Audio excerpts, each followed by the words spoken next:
Hi again, everyone. Welcome to Flyer Nation, our weekly look inside Lewis University athletics. I'm John Fitzgerald. It's been a historic couple of weeks here on the Romeoville campus as we take a look back at the week that was in Flyer athletics, brought to you by the Golden Corral, located just north of the Lewis University campus off Route 53 and Remington Road in Bolingbrook. The Golden Corral offers an endless buffet of comfort food classics as well as complete salad and dessert bars. Lewis University students and staff receive 10% off their orders at the Golden Corral with a valid Lewis University ID. The nationally ranked men's and women's cross-country teams both capped off outstanding campaigns at the NCAA Division II Championships 2 weeks ago in St. Leo, Florida. The Flyer men placed 9th in the championship race, while the women finished 18th nationally. This marked the first time in over 20 years that the men's and women's cross-country teams finished the campaign, both ranked in the nation's top 20. Evan Sholudko's men's soccer squad posted a first-round win over Davenport in the opening round of the NCAA tournament before dropping a 2-1 heartbreaker to host Lake Erie in second-round action. The Flyers finished their outstanding campaign at 12-5-3 this fall. The 19th-ranked women's volleyball team captured its GLVC record 11th tournament title with a dramatic come-from-behind 5-set victory over Missouri St. Louis back on November 21st in East Peoria, Illinois. The Flyers swept all 3 matches at the GLVC tournament, posting shutout victories over Indianapolis and Quincy before the dramatic win over St. Louis in the title match. Flyers now advance to the NCAA tournament for the 15th consecutive year. Flyers entered the Division II championships as the number 4 seed in the Midwest Regional. Lewis will face off once again against 5th-seeded Missouri St. Louis in the opening round. That comes your way tomorrow night, 6:30 Central Time, up in Big Rapids, Michigan. Flyer men's basketball team has battled through what is arguably the most difficult non-conference schedule in the country so far at the Division II level, and Scott Trost Ball Club will look to pick up their first win of the campaign tomorrow night when they open conference play against the University of Indianapolis here on the Romeoville campus inside Neil Carey Arena. The Flyer women notched their first win of the campaign just before Thanksgiving in a 78-57 win over Purdue Northwest. The win was the first for rookie head coach Matt Nelson, whose club will also open the GLVC slate tomorrow against Indianapolis. And finally, the Flyer men's and women's swimming squads competed at the House of Champions Invitational down in Indianapolis before the Thanksgiving holiday. The Flyer men finished 5th place after racking up 840.5 points over the 3-day event, while the women's swimming squad placed 9th at the House of Champions Invitational. They posted 291 points over their 3 days in Indianapolis. We will talk Flyer swimming as first-year head coach Evan Sholudko joins us right after this timeout. Stay with us right here on Flyer Nation.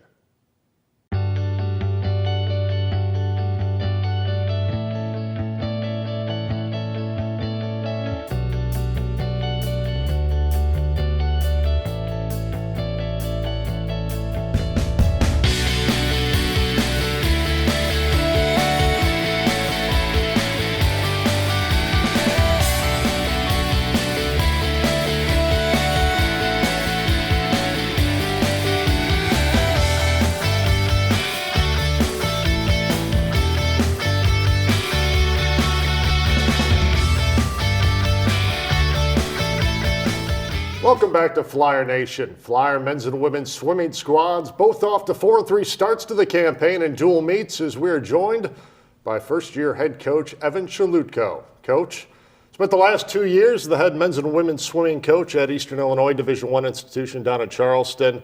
Talk a little bit about how that transition's been your first year here on the Romeoville campus. Yeah, so far this year it's been great. We have a great group of kids already here at Lewis. Which has really made the transition easy for me. As far as where I came from, it was good there, and we had some good times, and things were good. But looking forward here at Lewis and excited about what we're building, especially with the core group that we have in place now. A lot of good family-oriented kids that really care for one another, And as far as I can tell, we're off to a great start. Originally from New England, you've been at some places that have some different nuances. Yes. Obviously, Stevens Tech at one point as an assistant coach, a very high academic engineering-based school, Division II experience, both as a head coach and assistant at Assumption and Worcester. Obviously, you swam at UMass, and then your time at Eastern Illinois. As you take a look at those different nuances that those places bring, both athletically and academically, what were some of the things that were attractive about making the move back to Division II with Lewis University? Well, I think for one, just overall support, athletically and from the university. We got a great AD who wants to support us and see us succeed. That was a big factor. The area that we're at, and just logistically being in a nice metropolitan area again. Eastern Illinois isn't in the most poppin' place, but we made do, and it had its pros and cons. But excited to be kind of back in more of where I grew up type of place, more going on, more to do. And I think that, for one, is helpful for recruiting as well. Absolutely. Getting student athletes to an area where they're connected for their future success, whether that's getting internships and things like that in an area where it's much easier to do so. Now you guys, both the men and the women, off to 4-3 starts to the campaign in your dual meet action. You've got Valparaiso coming in this weekend. Yep.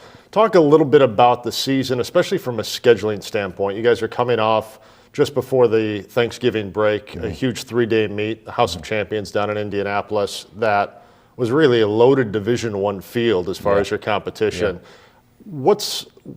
How do you mix the dual meet aspect and then some of those bigger events where it allows some of your swimmers to shine on a more national basis? Yeah, well, in swimming, it's really different and interesting how those work. For me, with my group, what we'll do is we'll swim hard and train hard through all the dual meets for the most part. So we're in no way really going into those rested or wearing tech suits or shaved and tapered. Those are meets where they're expected to perform, but the day before we may have done an hour lift and 3 hours of swimming, and they're tired, and they're adapting to that, I think, better than we could ask, really, in a lot of ways. And our record's solid for that, especially some of the opponents we face are high-end Division I opponents that we're not really afraid to compete against because we're high-end D2, and these days you might as well be considered D1. And so that's why we're happy to go to a House of Champions Invitational where it is loaded with Division I teams, because we were right in the mix. And our men's team, all in all, should have finished third at that meet. We DQ'd one relay, which lost us about 60 points, and that was the difference between third and sixth, or third and fifth. So, just a minor mishap, but better to have it happen then than at conference championships. So, team's feeling really good about it, and our girls swam easily the best they have all year. And I think everybody's kind of rallying behind that momentum now. You're coming off 2 years as the head men's and women's coach at Eastern Illinois, and a program that showed absolutely tremendous growth during that 2-year span. When you come to Lewis, you had said you've got some outstanding swimmers here that you inherited. And as you look to build this, what does building it mean? Is that tops in the GLVC? Is that more of a national basis? Yeah, I think it's a little bit of both. We certainly understand our competition, and the GLVC is the fastest Division II conference in the country, without a doubt. So you got 3 or 4 of the top teams are ranked three or four of them in the top 5 nationally. So it's stiff competition. So you look at that. If you want to move up nationally, in some ways, it's going to be easier for us to do so nationally. Cracking in the top 25, hopefully on a yearly basis for our men and our women, respectfully, and moving up a bit by bit in the GLVC. If we can start to move up one step at a time and gain more points each year, then we will be able to take points away, obviously, from the other teams up top, and make an impact. The operative word in college athletics a lot of times with coaches these days is that term culture. And you look at that and, what it means for a football program, what it means for a basketball or baseball program, softball might be a little bit different. And I find it intriguing about a sport like swimming that it's heavily team-based, based upon points, based upon your team performance and moving up those rankings. But it's really individual performances, all part of a cog in a team construct. How do you build that culture within that framework? Well, you start with the atmosphere in practice and training, making sure that everybody's supporting each other but pushing one another. If one guy is kind of mailing it in and kind of giving up on the day, his teammates giving him a bump and saying, "Come on, let's pick it up." And I think that's something that we see, and we're trying to incorporate and really keep everybody focused. It's easy to sometimes get complacent, as I've talked to the team a little bit recently. Maybe after a little bit of success, like we just had at this past meet, and really not. We have quite a bit of a break until the next big meet to kind of get a little lost in the clouds. So we're trying to make sure we're staying disciplined and focused, and everybody's kind of supporting and having fun. You got to have fun in a sport like swimming, where it's such a grind that if every day is too serious and we can't joke around a little bit through the tough times, then nobody's enjoying themselves. So I try to keep it a little bit lighthearted as best I can. They probably don't like my jokes too much because of the pain I'm putting them through, but they pretend to laugh at least. So, nonetheless, that's what I try to do. And that team culture, I would assume, and that team camaraderie that takes place on a daily basis, is probably a big part of your recruiting pitch that you have for Lewis University. Yeah. I think if you spend some time with our team and those people that have visited, even in this short period of time, luckily we have recruits back on campus a little bit here.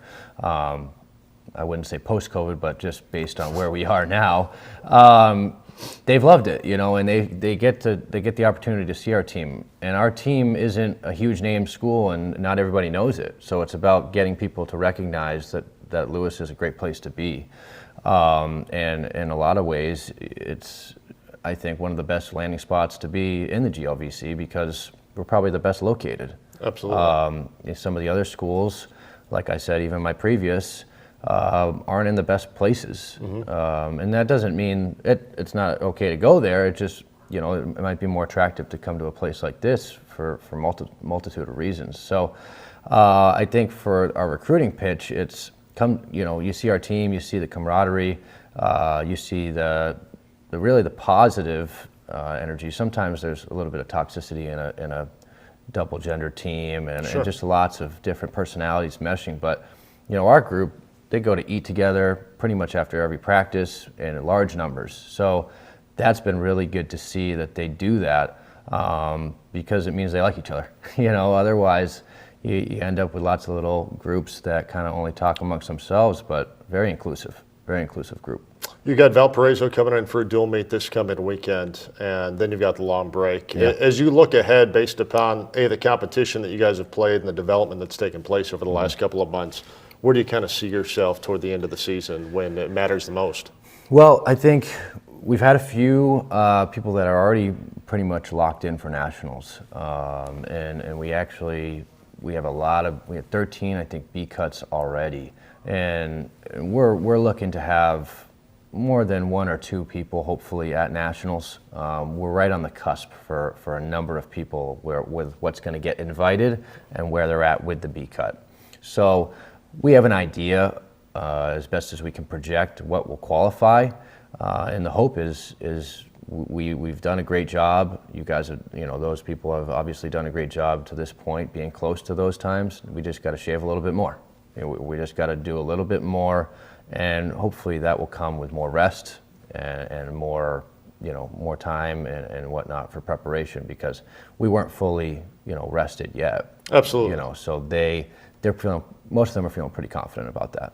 And it takes a bit for your program and style and the daily practice plans to kind of go to fruition throughout a season. And I think they've seen, the beginning of that, and it's been positive and great, and everybody seems very excited, and I'm very happy with how things are looking. Well, Coach, best of luck to you down the road the rest of the season. Yes. Thanks for stopping by. That's Evan Sholudko, head men's and women's swimming coach here at Lewis University. We'll take a look ahead at the upcoming week here on Flyer Nation right after this timeout. Stay with us.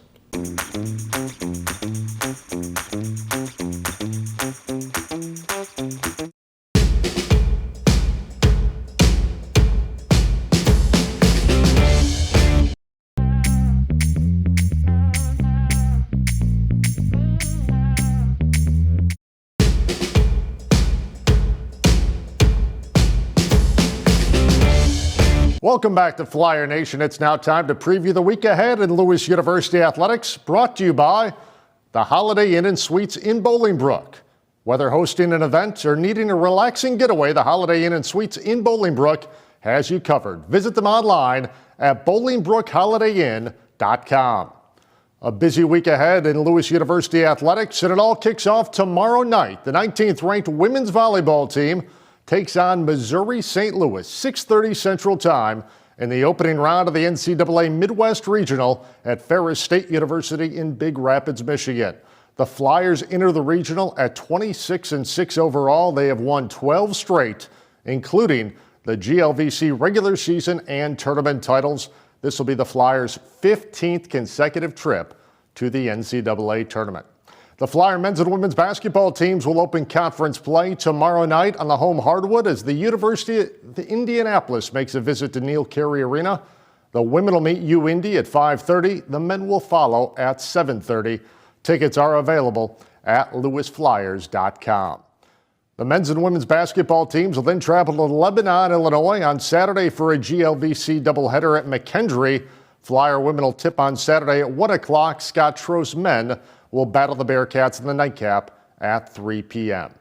The men's and women's track squads will kick off their indoor campaigns this weekend. The Flyers will be in Allendale, Michigan on Friday to take part in the Grand Valley State Holiday Open. Then on Saturday, both teams will take part in the Olivet Nazarene Holiday Open in South Suburban Bourbonnais. The Flyer men's and women's swimming teams will return to action on Saturday when they play host to Valparaiso in a dual meet at Lewis Pool. The meet will kick off at 1 o'clock inside the JFK Sports Center. And then finally, the week wraps up next Tuesday when Matt Nelson's women's basketball team makes the short trek to Joliet to renew their Will County rivalry with the University of St. Francis. Tip-off is set for 7 o'clock at USF.